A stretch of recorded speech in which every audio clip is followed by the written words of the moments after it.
Latrobe, I guess they've got their own, sustainability targets for 2029 to be carbon neutral. So I guess it was part of that in terms of. So I think I've just jumped right into the timber section. But obviously they had a need for on-site student accommodations. They didn't actually have any.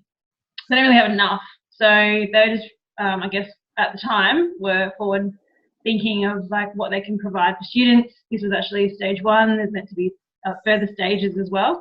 It is a really big university. It's the largest single site in the Southern Hemisphere. And it's actually quite a really beautiful site itself. Like there's just lots of trees, and even though it's out in it's a bit, in suburbia, it's a really lovely campus. Like the little creek that runs through. It's set up really well. So they just selected a site that was best for students that they thought was for the accommodation to be located. And then I guess we came on board with just looking at that particular site, what was the best strategy for the facility. I guess that's how it became 2 buildings instead of just one, and then minimal interruption to all the trees that were on the site. So that's how it became 2, I guess, arcs or bananas, as we called them for a while. And then how it sort of got into how CLT became a big part of the structure, I guess, was when it was about programming, mostly, to be honest. Sustainability, renewability of materials, and some structural efficiencies. Yeah. So obviously timber was weighed up against all the other potential structures that could have been chosen. So Danielle and Atreyu, I guess, why was timber and CLT the most appropriate for this project? You might want to speak about design first, I guess. Yeah, no worries. It's, I guess, for this typology in terms of a student accommodation, the scale of the building's arguably right in the sweet spot for timber. It's in terms of the number of stories, but also just the sheer scale of it and the speed at which it had to be constructed. So an off-site prefabricated type of approach. So the kind of conflation of those two things definitely works well for timber. And obviously, it was, as Danielle alluded to earlier, there was some really key drivers from the client's perspective in terms of the sustainability. And so it kind of became a pretty obvious solution, I guess. I think from our perspective, we've about 5 or 6 years ago now, we constructed some student accom at Monash, and that was in a traditional kind of precast and concrete structure. And then obviously more recently we constructed another student accom building at Monash doing timber, and in comparison to the two, there was certainly gains in how fast we could construct the building, and on that, I guess, because the building itself is so modularized in how it's set out, it's kind of there's some real gains to be made in using something that's obviously a lot more lightweight. Otherwise, you end up with these really quite heavy walls everywhere around your building. And so you also then, on the flip side, spend a lot less time in the ground building deep, heavy foundations, which from a site perspective, you can potentially, groundworks are kind of where we usually lose most time if we're going to lose time on a job, and they're also an area where we can also make gains if we get them right. So doing a lighter less deep, less complex ground structure to support a lighter weight structure is a real gain from a program perspective. So we certainly see from the two experiences that the timber certainly lends itself to this kind of like typology, I guess. Mm. One of the most impressive parts of the whole project is how quickly you got CLT on site. I mean, it was unbelievable. Can you, I'll start with you, DS, talk about how you achieved such a quick and collaborative kind of environment to deliver this project? A few key things. I think obviously we had some lessons learned for this project from Monash. We kind of already knew which experts and who we wanted to tap into. So obviously having TTW on board, and Atreyu worked with us on the previous project, and having worked with JCB as well at Monash, we kind of already had the skill set that we knew could get us there. And then I think it's quite key to kind of engage with the industry very early on. So we kind of tapped into our supply chain quite quickly, and we knew early on who we were going to use, I guess, for the project. And that allowed us to, I guess, kind of fast track that design perspective. So what we did was we essentially took TTW and JCB across to Europe with us, and basically spent 2 weeks workshopping the design with the supplier, who are Glulam Dolomiti, as a collaborative approach rather than, sit there and trying to and fro on design via, different time zones and, Skype meetings and digital kind of interaction, which has now, I guess, become a bit of the norm, but at the time certainly wasn't. So, so being able to do that and be so collaborative very early on kind of enabled us to really fast track that design. We already knew what we wanted to rationalize and what we wanted to aim for in, connections and panel sizes and things like that. So we were able to influence that, I guess, at the front end. And then basically review most of the design via the 3D model rather than doing the more traditional kind of shop drawing process, which enabled us to kind of get into production and then kind of do the shop drawings a little later, which worked quite well. So, Yeah, awesome. And DP, for the Danielle or DS just mentioned about the shop drawing process and the BIM kind of modelling. So how is this different to, say, a concrete project, and what are the different aspects that you should be getting right as a project team? So totally different in a way. Obviously, with CLT, the main factors really are fire and acoustics. So once you've got how you're dealing with those two aspects, you can move forward from there. But they're really complex and take a long time to actually get to a point where you can just document. And because we were so fast-tracked, we really needed to lock in a lot of like the services requirements, fire requirements. We really needed to know a lot of that info that you would really work out much later in the project. We needed to sort that out at the front so that we could have the panels where they needed to be. We knew how we were dealing with which wall was, we exposed quite a bit of CLT, so we really pushed the boundary on that as well, which affected structure and affected where the fixings were located. So we did a lot of that front end work, which typically you wouldn't do with concrete. But I feel like we got a really good result out of being pushed. Yeah. Yeah. The other thing from a documentation perspective is not to underestimate how complex a curved building is. Mm-hmm.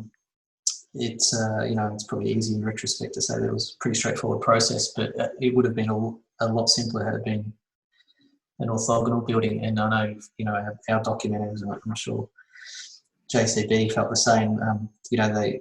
It was a lot more complex to document that in such a short space of time, and even the fact that the two buildings are meant to be a mirror of one another, you would think that there's some advantages there, and there are, but again, they're not actually an exact mirror, and there's all sorts of subtleties and nuances within that. That from a documentation perspective, was pretty challenging. Mm.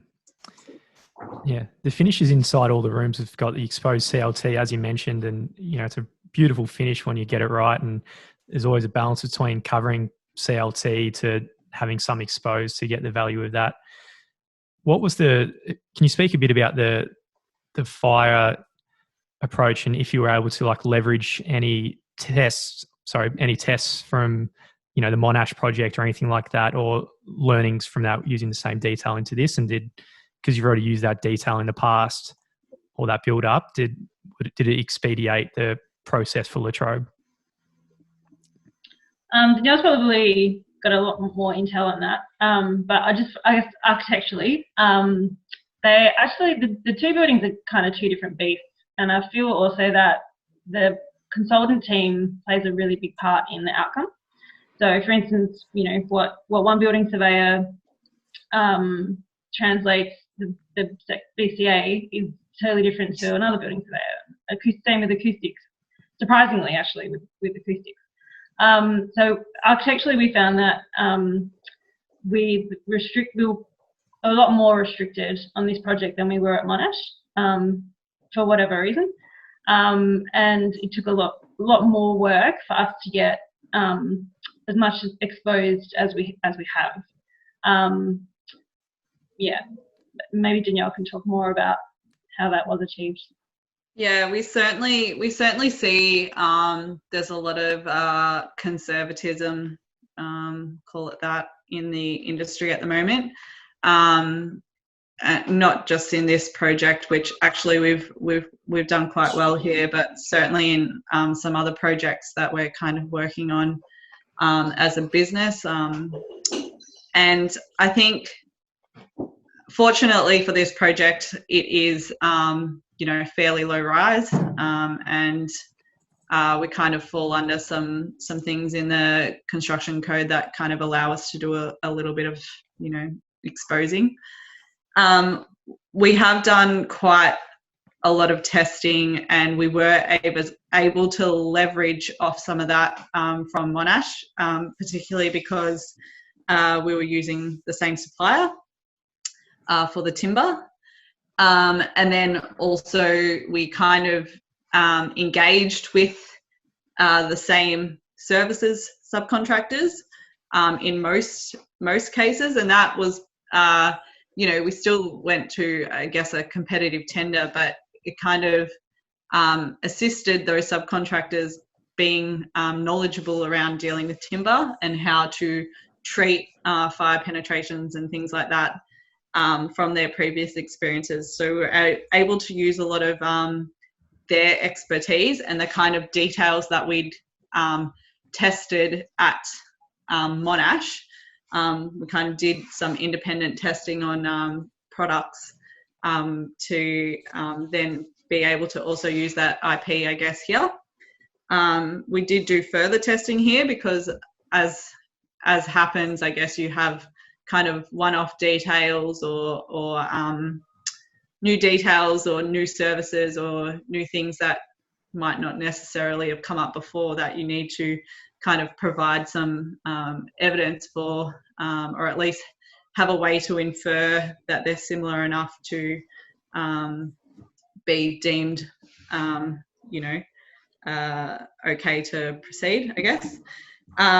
So yeah, I guess, and I think we will find this as we're doing more timber projects, that we will slowly build up a knowledge base of details that we know are tested and work, but there will continuously be new details that you will need to either test or find a tested way to deal with.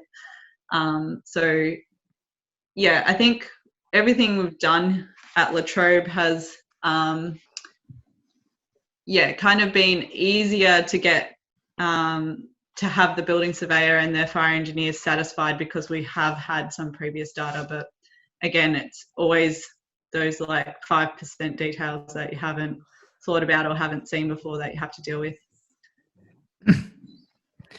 Yeah, and there's some other. I mean, the other thing with that is there's some other forces at play, if you like, in the industry in a broader sense that apply to all buildings. Like there's a lot of change in the approvals landscape, I guess, if was one way of putting it. I mean, fire's a big one. Cladding, you know, all of these other issues are sort of kind of coming out to bear, and the industry is still working through that. And I think we've still got a bit of a journey to go, to be honest. That further compounds, you know, the complexities of a timber building. Absolutely. Atreyu, one of the interesting dynamics is, you know, the structural engineer and then the suppliers engineers. Obviously, for concrete, the project structural engineer has got a different scope compared to, say, a timber one, because your suppliers engineers have more of a manufacturing background and then, you know, in a different skill set in a way to the project engineer. So can you talk a little bit about the dynamic between the two and how you work together to get the most efficient outcome for the building? Yeah, I mean, firstly, it's worth noting that, you know, the excellent Dolomiti guys were, you know, really good to work with. So that, you know, straight off the bat, that makes the whole process a lot simpler. In the sense that we both approached it with a pretty open mind. In simple terms, you know, we do a design and we try to tailor it to their, you know, Multiplex had obviously advised us that that was going to be their supply. And so we do a design based on their standard, you know, off-the-shelf panel sizes and thicknesses and so on. And then they kind of do their own design as well, and we kind of compare notes, and, you know, they'll look at different panel sizes and how they can optimize things from a processing perspective, and there's a bit of sort of back and forth. Ultimately, we have to effectively mirror the design, or we have to have our design that we're comfortable with as the incumbent consultant, because we're ultimately the ones that go on the building permit, not the suppliers engineers. So it's got to be a collaborative relationship, and both parties have to come to that table, you know, in an open sort of way. But they don't replace the registered engineer, if that makes sense.